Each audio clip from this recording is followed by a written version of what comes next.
ខ្ញុំកណាខ្ញុំសូមនមស្ការចំពោះសម្ដេចអគ្គមហាផ្សង្ឃរាជទាំងពីរគណៈសម្ដេចព្រះរាជាគណៈប្រធេរានុធេរៈគ្រប់ព្រះអង្គជាទីសក្ការៈសូមក្រាបថ្វាយបង្គំប្រគល់ណៃជាម្ចាស់ជីវិតតម្កល់លើត្បូងសូមគោរពសម្ដេចឯកឧត្តមលោកជំទាវអស់លោកស្រីលោកយាយលោកតាបងប្អូនជនរួមជាតិទាំងអស់ជាទីគោរពថ្ងៃនេះខ្ញុំសូមលើកយកមួយមាត្រាទៀតដែលនៅក្នុងក្រមរដ្ឋប្រវេណីមាត្រា10នៅក្នុងវីដេអូមុនខ្ញុំបានលើកយកពីមាត្រា9មកចែកជូនពុកម៉ែបងប្អូនជាពិសេសគឺបងប្អូនដែលជានិស្សិតទាំងអស់បានជ្រាបទាំងអស់គ្នាហើយថាមាត្រា9យើងនិយាយពីទារុនៅក្នុងគរមែនទេដល់មាត្រា10មាត្រា10និយាយពីអត្តន័យនៃសិទ្ធិបុគ្គលនៅក្នុងក្រមរដ្ឋប្រវេណីយើងបានជជែកគ្នាហើយនៅក្នុងកន្ធៃ2ដែលជាផ្នែកទី1យើងបានជជែកគ្នាតទៅនឹងសមត្ថភាពទទួលសិទ្ធិមែនទេសមត្ថភាពទទួលសិទ្ធិផ្នែកទី1ឥឡូវយើងចូលមកដល់ផ្នែកទី2យើងនិយាយពីសិទ្ធិបុគ្គលផ្នែកទី2ហ្នឹងនិយាយពីសិទ្ធិបុគ្គលសិទ្ធិបុគ្គលស្អីទៅដែលជាសិទ្ធិបុគ្គលអ្វីទៅដែលជាសិទ្ធិបុគ្គលហើយសិទ្ធិបុគ្គលមានដើម្បីអ្វីហើយបានជាត្រូវការពារសិទ្ធិបុគ្គលនៅក្នុងមាត្រា10នៃក្រមរដ្ឋប្រវេណីបានបញ្ជាក់ឲ្យថាសិទ្ធិបុគ្គលសំដៅទៅលើសិទ្ធិដែលមានអត្ថន័យពាក់ព័ន្ធទៅនឹងជីវិតរូបកាយសុខភាពសេរីភាពនាមកិត្តិយសភាពឯកជន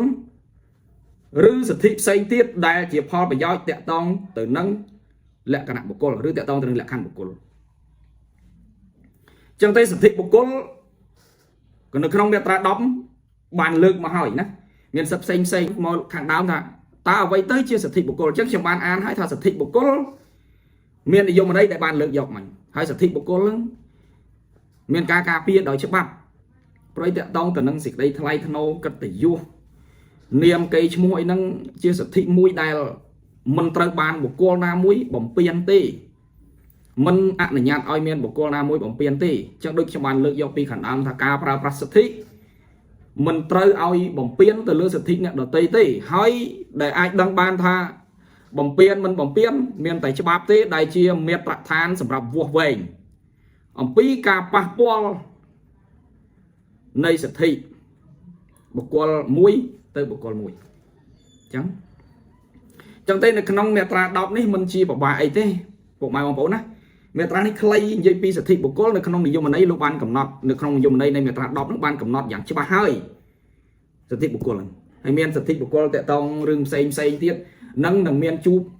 មួយទៀតនឹងមានជួបមួយទៀតសិទ្ធិមានច្រើនដែលមានតាក់ទងទៅនឹងលក្ខណៈបុគ្គលមានច្រើនតែនៅក្នុងក្រមរដ្ឋប្រវេណីលោកបានលើកមកសង្ខេបលើកមួយចំនួនដែលតាក់ទងសិទ្ធិបុគ្គលសំខាន់គឺតាក់ទងរូបរាងកាយសុខភាពសំខាន់ណាស់រូបរាងកាយសុខភាពសេរីភាពនាមកិត្តិយសហ្នឹងជារឿងមួយដែលសំខាន់បំផុតរបស់មនុស្សជាតិយើងគ្រប់គ្នារបស់មនុស្សជាតិគ្រប់គ្នាចឹងតែនៅក្នុងមាត្រា10នេះដូចជាមិនពិបាកក្នុងការយល់ទេនៅមាត្រាក្រោយយើងនឹងរឹងរឹតតែរីករាយទៀតពីមាត្រា1ទៅមាត្រា1នៃក្រមរដ្ឋប្រវេណីបើបងប្អូនបានយល់ទាន់ពីមាត្រា1ទៅមាត្រា1សប្បាយនៃការសិក្សាសប្បាយក្នុងការមើលសប្បាយក្នុងការមើលនិងសប្បាយក្នុងការសិក្សារៀនសូត្រមកលើមាត្រាហ្នឹងព្រោះឯនៅក្នុងមាត្រានីមួយសុទ្ធតែបង្កប់នៅនិយមន័យសុទ្ធតែបង្កប់នៅន័យដែលអ្នករៀនច្បាប់ទាំងអស់ត្រូវតែយល់អំពីធាតុផ្សំហើយនឹងផលប្រយោជន៍ដែលនៅខាងក្រោយច្បាប់ចែងហ្នឹងធម្មតាច្បាប់ចែងនីមួយសុទ្ធតែមានផលប្រយោជន៍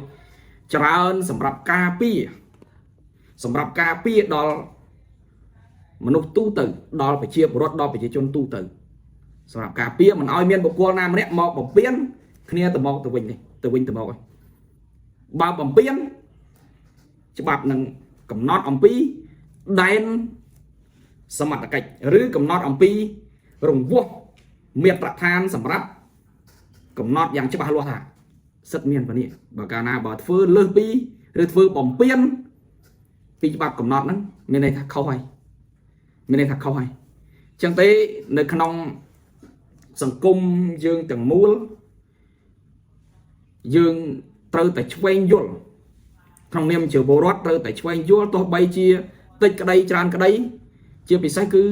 ទស្សនវិជ្ជាផ្លូវច្បាប់តាក់ទងទៅនឹងជីវភាពរស់នៅប្រចាំថ្ងៃ បងប្អូនជួនរួមជាតិទាំងអស់ត្រូវតែឆ្វេងយល់មិនបានច្រើនក៏យល់ដឹងយ៉ាងហើយក៏យើងយល់ដឹងអំពីសិទ្ធិមួយចំនួនដែលយើងមានសិទ្ធិសំខាន់ចុះហើយក៏មិនត្រូវបំពេញលើសិទ្ធិអ្នកដទៃដែរកាលណាបើបំពេញលើសិទ្ធិអ្នកដទៃនៅក្នុងសហគមន៍ឬក្នុងសង្គមនោះតែងតែមានវិវាទគ្នាក្នុងសហគមន៍ឬក៏ក្នុងភូមិឋាននោះតែងតែមានវិវាទនឹងគ្នាដោយសារហេតុអីព្រោះតែហេតុថាមិនគោរពសិទ្ធិអ្នកដទៃហើយទាមទារឲ្យអ្នកដទៃគោរពខ្លួនឯងចុះបើយើងមិនបានគោរពគេផងបើយើងឲ្យ logic មកថាបើយើងមិនបានគោរពគេផងតើឲ្យគេគោរពយើងបានដោយរបៀបណាចឹងទេនៅក្នុងមាត្រា10នេះគឺនិយាយទៅដល់សិទ្ធិបុគ្គលហើយខ្ញុំក៏បានអាននិយមន័យមិញដែរហើយបានមកចែករំលែកតិចនៅក្នុងសង្គមយើងពុកម៉ែបងប្អូនគួរតែឆ្វេងយល់ហើយនៅតាមវីដេអូដែលច្រើនដែលនិយាយពីទស្សនវិជ្ជាផ្លូវច្បាប់មានច្រើនពុកម៉ែបងប្អូនអាចស្រាវជ្រាវវាយតាម YouTube មើលទៅអាចមើលឃើញហើយពីវាខមមិនផ្សេងដែលគាត់បកស្រាយពីទស្សនវិជ្ជាផ្លូវច្បាប់បងប្អូនចង់ដឹងពីអីស្រាវជ្រាវមើលទៅណាឲ្យយល់ពីសិទ្ធិជាមូលដ្ឋានឲ្យយល់ពីច្បាប់ការពារយើងត្រឹមកម្រិតណាចឹងទេខ្ញុំកណាមានតែប៉ុណ្ណេះទេខ្ញុំកណាសូមនមស្ការលានិងជម្រាបលា Daily Poster ខ្ញុំបាទមានទទួលធ្វើស្លាកយីហោគ្រប់ប្រភេទមានស្លាកយីហោប្រភេទមានភ្លើងឬអត់ភ្លើងអក្សរកាត់អាគ្រីលិកជាប្រភេទមានភ្លើងក្តីអត់ភ្លើងក្តីសាយបតប្រភេទកស៊ូ banner ឬក៏ sticker បាត់លើ spot មាន J flat មានជើងបញ្ឈរមុខហាងមានភ្លើងក្តីឬអត់ភ្លើងក្តីនិងស្លាកយីហោផ្សេងតូចធំគ្រប់ប្រភេទបើបងប្អូនមានតម្រូវការធ្វើស្លាកយីហោសូមទំនាក់ទំនងកាន់ Daily Poster ខ្ញុំបាទសូមអរគុណ